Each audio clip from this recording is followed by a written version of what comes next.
আসসালামু আলাইকুম এভরিওয়ান, আশা করি সবাই ভালো আছেন। আলহামদুলিল্লাহ আমিও ভালো আছি। তো আজকে আপনাদের সাথে আরেকটা সুন্দর ভিডিও শেয়ার করব, সেটা হচ্ছে আমার ছাত্র ভাইদের ট্রাফিক কন্ট্রোল করা।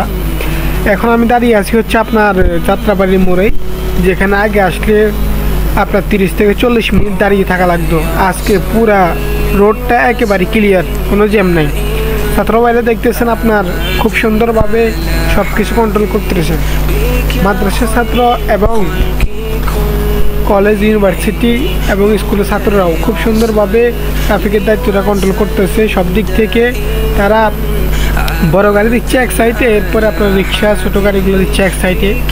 আমি আপনাদেরকে সুন্দরভাবে দেখাবো। এরপরে আমার ইউনিভার্সিটির ভাই এবং বোনেরাও খুব সুন্দরভাবে দেখতেছেন পিলারের মধ্যে তারা কী যেন লিখতেছে। এরপরে রাইট সাইডে দেখতেছেন একজন ভাই, একজন রিক্সা চালক ভাইকে বুঝিয়ে দিচ্ছে যে সুন্দরভাবে যাওয়ার জন্য।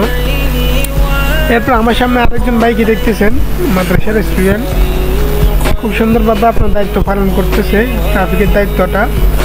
আমি এখন আপনাদেরকে আরও সুন্দর দৃশ্য দেখানোর চেষ্টা করব। এখানে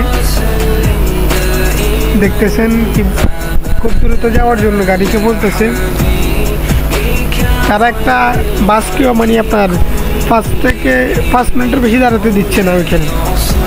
মানে দায়িত্বটা খুব সুন্দরভাবে তারা পালন করতেছে। দেখেন পুরা রাস্তাটা একেবারে ক্লিয়ার, কোনো জ্যাম নেই। আমি আজকে আপনার বাড়ি থেকে ঢাকাতে আসছি, দেশের বাড়ি থেকে আর কি একটা গুরুত্বপূর্ণ প্রয়োজনে গিয়েছিলাম। আজকে চলে আসছি, ইনশাল্লাহ আজকে থেকে আবার নিজের বাসায় থাকবো।